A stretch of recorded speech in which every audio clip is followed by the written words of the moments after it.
Alright, so following on from a video I made last year about setup in Foundry Forbidden Lands, I thought I'd do an update because actually since then the official content modules have come out and they make a huge difference to how you can use the system and how I use it.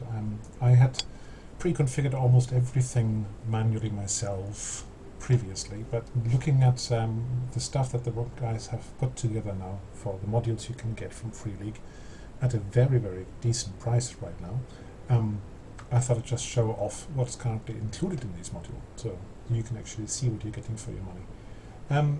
This is the April 21 right now. The system is always developing, is always changing, so that is of importance. And just to give the guys the credit here, we're on system version 5. The rule system behind it is of course free. And the guys who are working on it are Mediocre Dad, G-Marie and Giant Teapot, and there were a couple of other people who have contributed. But yeah, this is the version I'm currently basing this on. When you go and buy these modules, you buy them on the Fria Ligan web store, you then get an email with a code, and remember you have to redeem the code on the Foundry website. Then you've got premium content. You have to add those modules, download them, and then you have to enable them. The process is a bit arduous, but hopefully there's lots of people who will help you. Hopefully it's quite clear as well. When you first start up with those modules enabled, what you will get is you will get a prompt. I can show you the prompt to import all the content. Now I've done that already, so I'm not going to redo it, but I'm going to show you what it looks like. So if you go to settings, if you ever need to rerun the import, by the way, this is the way also to do it. You go to the system, module settings, you find the module, core game for example, and you click on start importing the compendium. You get this nice splash screen explaining to you what you're going to get, and then you click on import and it will in the background run through and put it in all the right places. I've done that already, I don't want to double up, so I'm not going to do it again, but that's how it works. So what are you going to get for your money? Well, you get a nice welcome screen, but you get much more than that. Once you have imported everything, you basically get the player handbook. Yeah, and I'll show you what that looks like. For example, just going to the talent section here. Yeah, talent section, you then get the content from the book. It's hyperlinked in, so if it jumps from one place to the other, you can just click on it and read up on it. Yeah, you get all the details behind it from here. It talks about the different modules, the different talents, the kin talents you're getting, and you can't just look them up from here to find out what they are, but if you are currently creating a character, let's just get one on the go. New guy. Terribly original, I know.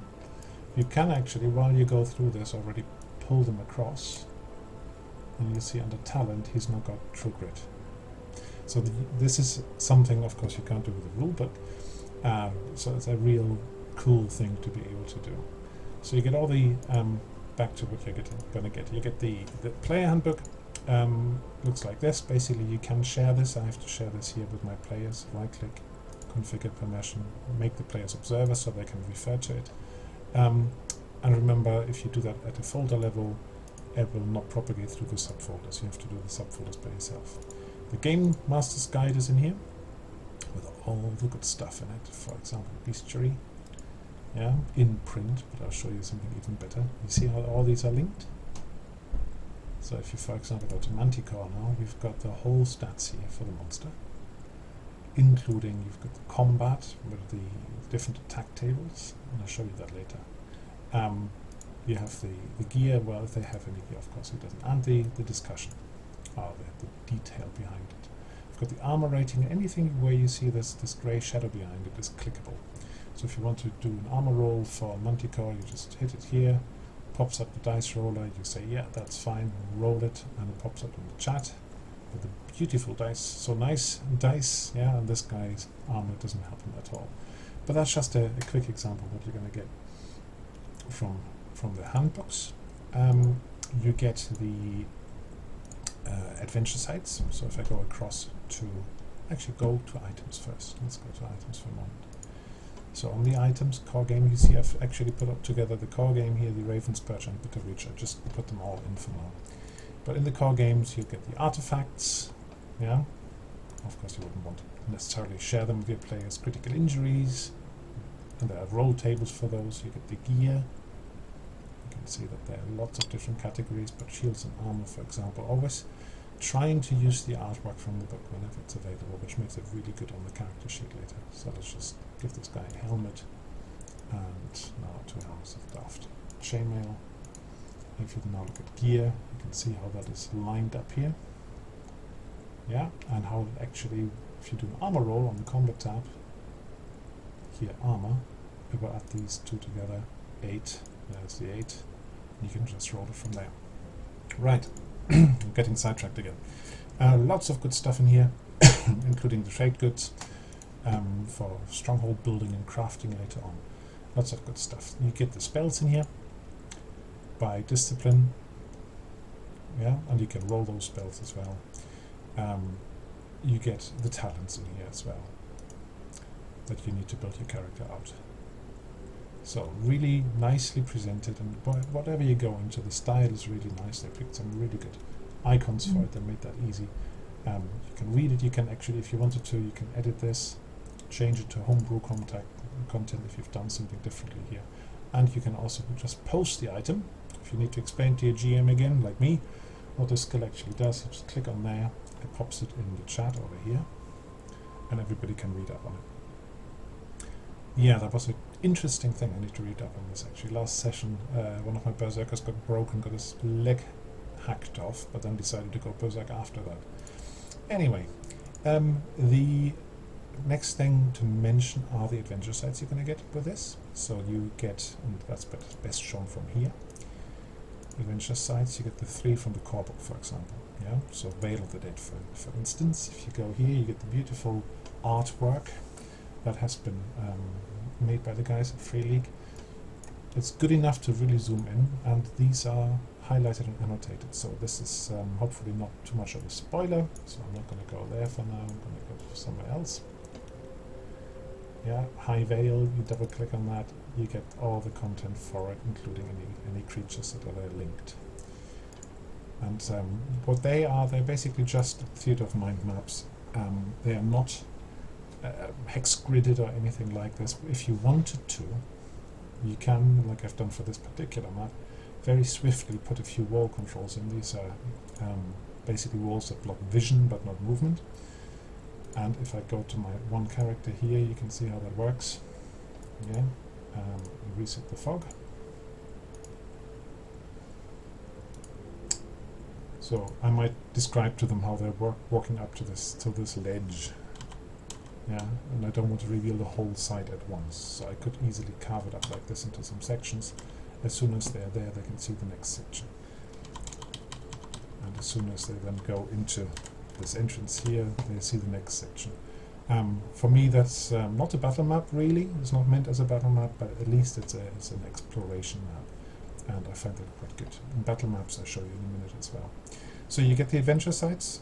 If you buy not just the core game but the other bits as well, you'll see that you get the adventure sites, of course, for Bitter Reach here, or for Raven's Perch, and they're all annotated with notes, which is a huge time saver. Yeah, I've done most of this manually before I bought this stuff, but this is so nicely presented as well. It just looks great. You get the items. I think I mentioned the items already. You get the roll tables. Yeah, so for the core game, you've got roll tables for the critical injuries. You've got journeys and mishaps. You've got random encounters you can do as a GM. Of course, you will need these quite frequently. You can roll treasures and finds. These are all the tables from the GM guide and the player guide. And you get an initiative deck. So this one here is quite cool because actually it uses the cards as icons. And you can, for your players, you can let them draw initiative using macros. Of course, you get those macros as well. So, for example, I get this guy here, and I put him in combat. Say, there we go, he's now in combat. Let me open the combat tracker so you see what happens. I then go to my macro called Draw Initiative. I'll show you where you find them in a minute. How many cards? Some monsters take 2 or 3. That's why that option is there. Let's say 1. So draw 7 from the initiative deck. And what happened up here in the corner in the combat tracker immediately got put to initiative 7. So until the last release, I think it was, I had to do all this manually with my players, and they would just shout out their numbers and I would have to key them into the combat tracker. This is really advanced, and it's going to get even better soon, because this is still using the reverse initiative for other monsters. You could see it then, but normally the initiative is the wrong way around in Forbidden Lands, and there's another module called reverse initiative managing that. And the guys are going to implement that in the core system soon. So you're going to get that, you're going to get the tables, as I said, and you get these macros. Let me just show you briefly in the overview. So you get core game actives, items, journal entries, and here are the macros. So core game macros. Now this is the stuff you get. You get critical injuries, typical D66, and so on, the mishaps, the fines, and they're really useful. So if you want to have these in your game, you want to use them, make sure you import them from here. Import all content. That puts them in this folder down here next to the toolbar. It's surprising how few people know about this macro bar. And from here you can pull them onto your toolbar, or you can also share them with players. So if you want your players to roll their own critical injuries, give them some visibility of this. I usually go for observer, and then they can roll that themselves and can't blame you for the rubbish rolls they do. I would definitely give them the ownership of the initiative, so they can all pick their own initiative. What else have we got in the macros you get? You got the dice roller, just ad hoc rolling. You can configure it, very easy. We have a D66, because that sometimes is useful to do. We have the draw initiative, reset the initiative deck. It's basically a deck. If you take a number out, somebody else shouldn't be getting the same number, so eventually you have to reset it, or it resets itself if it's empty, I believe. Critical injuries. This is a really fun table, so you click on that, you get this pop-up and say, okay, I'm going to do blunt. What is it going to be? Alright, it's a broken arm, if you saw that swiftly enough. It's also here in the chat. Let's go to our character. Combat, and I can grab this broken arm and put it on his character sheet. So I remember what the broken arm is. And my healing time, I can remember that as well. I can annotate that if I like. So that's the table. You get the mental horror, which is very, very similar. Again, it's a critical table, so I suffer from paranoia. I haven't played that for a while. And then you've got this roll-on tables. I find that a very useful GM tool. Basically what it will do, gives you a drop-down of all the tables you have access to. So you can give the players this, but they would only see the tables that they have access to. But this is, for me, a really nice, swift way of doing a roll-on table, rather than having to dig through the roll tables up there in the menu bar. Right.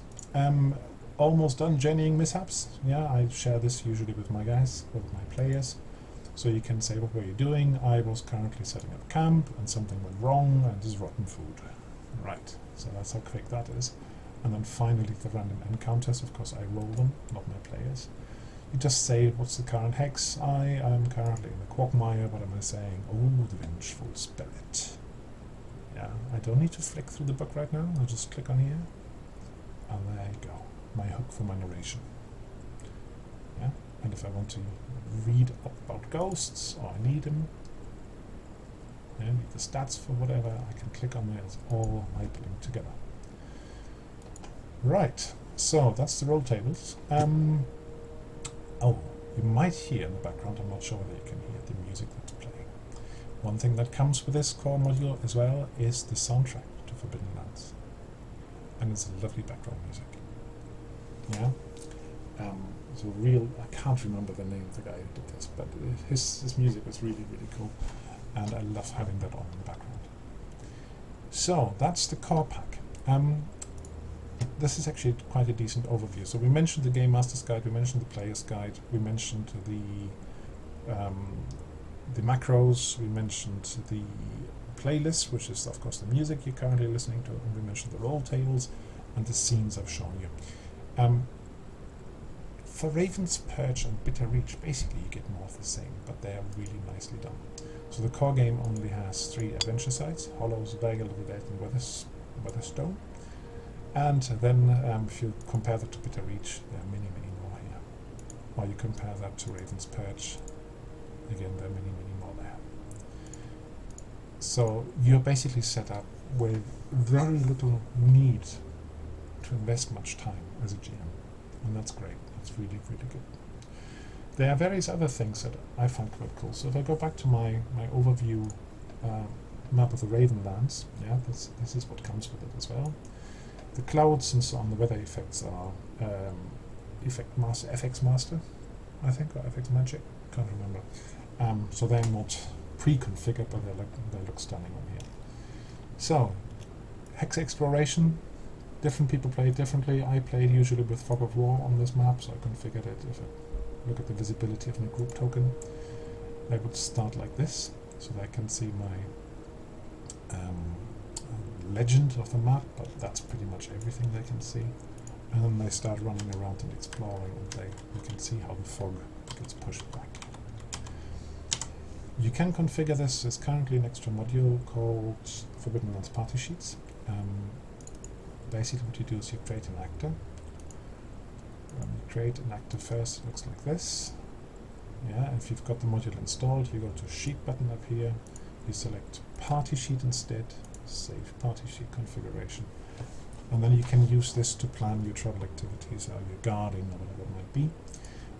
So here you have to put the people on that are in your party. So let's put new guy on as well. And when for travel activities, you can then say, all right, Veralda, you're going to keep watch, and Jolien, you're going to lead the way. Yeah, I haven't put any stats on this yet because I haven't really looked at that. Let's do that actually. Let's do that right now. So Jolien is going to get 3 strength, 4 agility. Everything else is 4. Not 40, that would be nice. But it's 4. So by the way, I'm sure you all know this core system already. Yeah? If you take damage on these, you click them away. That diminishes your dice pool. If you right click on something, it restores them.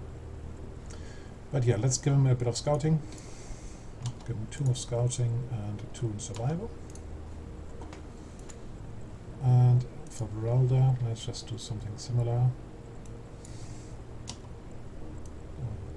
Hack in some quick stats. And she'll have survival 2 and scouting 1. The reason I'm doing that is just so I can do the rolls for them. I'm not going to spend any more time on this really at this point. So from this sheet you can then say, okay, who's going to do what? You can also click on here, and when you do, you get all the information about it, the background information. Yeah, so the rules check. What was it again? Yeah, lead the way. When is it light in the day? Depending on the season. I've got this little calendar widget here, which is as soon as you install about time and calendar and weather, I think it's called, then you'll notice that it's been pre-configured. So that's another really cool thing. You just load it up, it's pre-configured, and you can from here roll it. So if you click on this roll here, as the survivor roll for lead the way. It's 1 success already, so I don't need to do a mishap.